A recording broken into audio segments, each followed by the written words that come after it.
Everything was perfect. The Plaza Hotel, a six-figure wedding, a Vera Wang dress, hundreds of guests, months of meticulous planning, thousands of tiny details checked and double-checked. I was supposed to marry the man I thought was my future. But 10 minutes before walking down the aisle, I realized the man waiting for me at the altar was nothing more than a beautifully wrapped joke. And I wasn't going to be the punchline. It all unraveled the moment she walked in. Allison, Nate's sister, the woman who had spent 4 years making it abundantly clear that she would always be the most important person in his life. She sauntered into the bridal suite, her lips curled in a victorious smirk. She leaned in as if sharing some sweet wedding day wisdom, but her words dripped poison. You'll never be the woman he loves most. I'll always come first. And then, as if on cue, Nate appeared in the doorway behind her.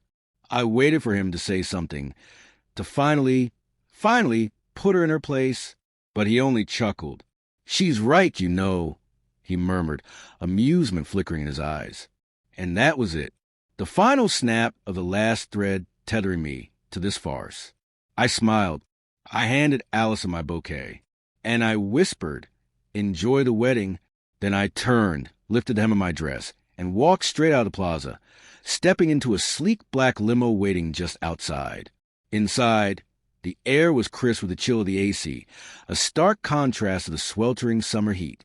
The scent of aged whiskey and expensive leather filled the space.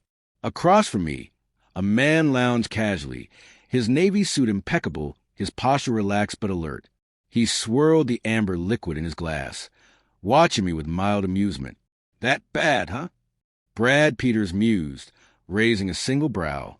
I exhaled, the weight of adrenaline still pulsing through me. "Worse." He smirked, reaching for the bottle of champagne chilling in the ice bucket between us. "Drink." I didn't hesitate. I popped the bottle, letting it foam over just a little before pouring myself a full glass. My hands were steady now. My pulse was slowing. I had just walked out of my own wedding. But I wasn't done yet.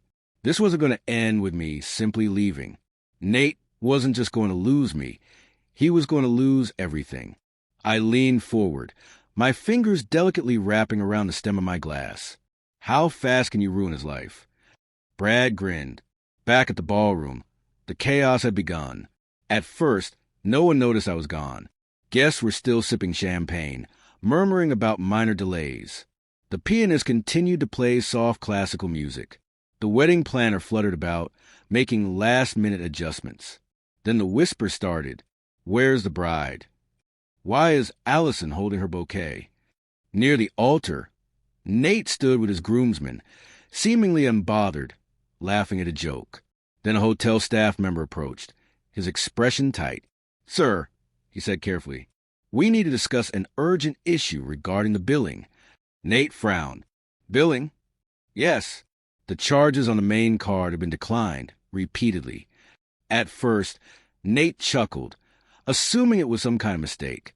Then his expression shifted as the reality sank in, because Brad had already made the call. Within minutes, everything started to unravel. The catering service ceased operations, waiters refusing to serve another plate. The bartender stopped pouring drinks. The wedding planner, who had been so meticulously in control, was suddenly livid, demanding immediate payment before continuing the event. Then the music stopped. Dead silence. The officiant, an old family friend, turned toward Nate, his brow furrowed. "Where's the bride?" And that's when the panic set in. His perfect wedding, his perfect illusion, was crumbling around him, and I wasn't even there to watch it burn. In the limo, Brad was busy ensuring Nate's downfall was complete. His fingers moved swiftly over his phone screen. "All right, the plaza is shutting everything down. Bartenders aren't serving. The DJ's packing up. This should be fun." I sipped my champagne. "Not enough." Brad's eyes flicked up to mine, intrigued. "You're ruthless." I tilted my head. "You're just figuring that out?" He chuckled. "All right, what else?" I leaned back against the cool leather seat, mind racing. Then the perfect thought struck. "You said he used your money for everything, right?" Brad nodded. "The apartment, the car, the memberships, all of it." Take it back. Brad's grin widened. Now we're talking. Another call. Another series of orders. Within minutes, Nate's entire life was stripped away. The luxurious apartment, paid for by Brad, no longer his. The keys revoked.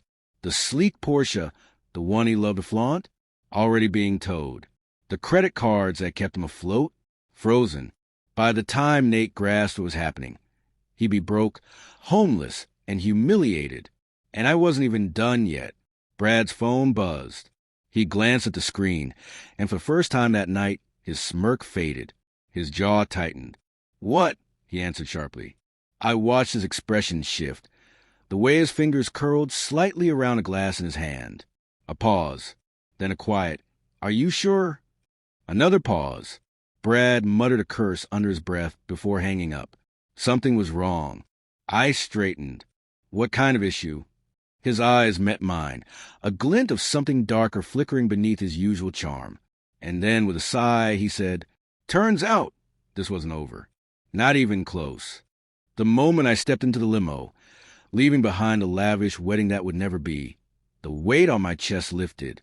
The Plaza Hotel, the six-figure spectacle, the Vera Wang gown, the months of meticulous planning, all of it meant nothing now. Not after what I had just discovered. Brad sat across from me, his navy suit crisp, his expression unreadable as he swirled a whiskey in his glass. The ice clinked softly in the silence between us. "That bad, huh?" he mused, raising an eyebrow. I exhaled slowly, controlled. "Worse." He gestured toward the champagne chilling in the ice bucket between us. "Drink." I didn't hesitate. I popped the bottle, let the foam spill over a little, then pour myself a glass, my hand steady now. The adrenaline was still surging through me, but I wasn't trembling anymore. I had just walked out of my own wedding, but I knew this wasn't over yet. Brad studied me as he took a slow sip of his whiskey. "So, what's the next move?" I leaned forward, gripping the delicate stem of my glass. "How fast can you ruin his life?" A slow grin spread across his face. Back in the ballroom, the first ripples of confusion were starting to form. Guests still sipped their champagne, unaware that the bride had walked out. The pianist continued playing. The wedding planner fussed over last-minute details, oblivious. But then the whispers began. "Where's the bride?" "Why is Allison holding the bouquet?" The officiant, an old family friend, frowned, shifting uncomfortably before turning to Nate. "Should we begin?"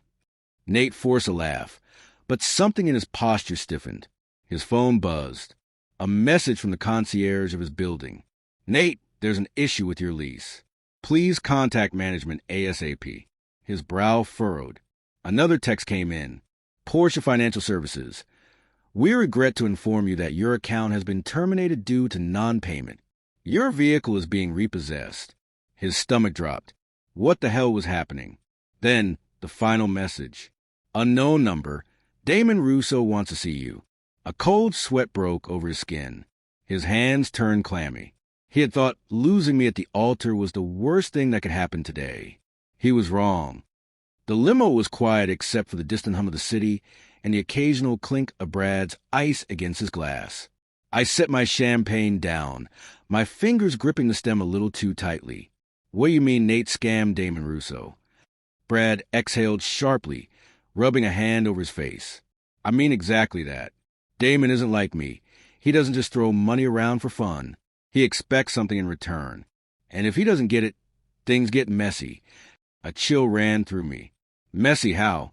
Brad gave me a long, unreadable look. "You remember that hedge fund guy who went missing last year?" My stomach tightened. "Yeah, the billionaire?" Brad nodded. "One day, he's on his yacht in the Hamptons. Next day, gone. No body. No news. Just vanished." I swallowed hard. Brad leaned back, his expression dark. That's how Damon handles things. This wasn't just about revenge anymore. This was about survival. The moment Nate realized I was gone, he lost it. "What do you mean she left?" He snapped at the wedding planner. The woman paled. She walked out, sir. I don't know why. She left the bouquet with your sister." Allison stood frozen, still clutching my abandoned flowers, her hands shaking. Her face was a furious shade of red. Nate turned on her. "What the hell did you say to her?" Allison opened her mouth, but no words came out, because she knew she had pushed too hard, wanted too badly to be the most important person in his life. And now, because of her, he had nothing. Then his phone rang. Brad smirked when I held my own phone up, showing him Nate's name flashing on the screen. "Pick up?" Brad said, amused. I did. "Where the hell are you?" Nate's voice was frantic, desperate. I took my time answering, twirling my champagne glass between my fingers. "Funny, I was about to ask you the same thing. Don't play games with me. You need to. You think I'm going to help you?" I snapped, cutting him off. "After everything? I know, Nate. About Brad. About Damon. You lied to me for years." His breath came unevenly. "I didn't lie. You just thought I was too dumb to ever find out." Silence. Then a bitter laugh. "Allison said something to you, didn't she?" Of course. Of course. He would think his sister was a problem. "You have much bigger problems than Allison," I said coldly. Brad gestured for me to put the call on speaker. Nate hesitated when he heard his voice. Brad sighed. "Damon wants his money." Silence. Then Nate's voice cracked. I don't have it." Brad shook his head. "Wrong answer." A pause. Then Nate's voice broke completely. "Please, you still have money. You can—" Brad barked out a sharp laugh. "Oh, now you want my help? What happened to all that cocky attitude? What happened to Brad won't care?" I messed up. Brad clenched his jaw. "Yeah, you did. And Damon's not exactly the forgiving type." A ragged breath. "I can fix this. I just need time." I leaned in.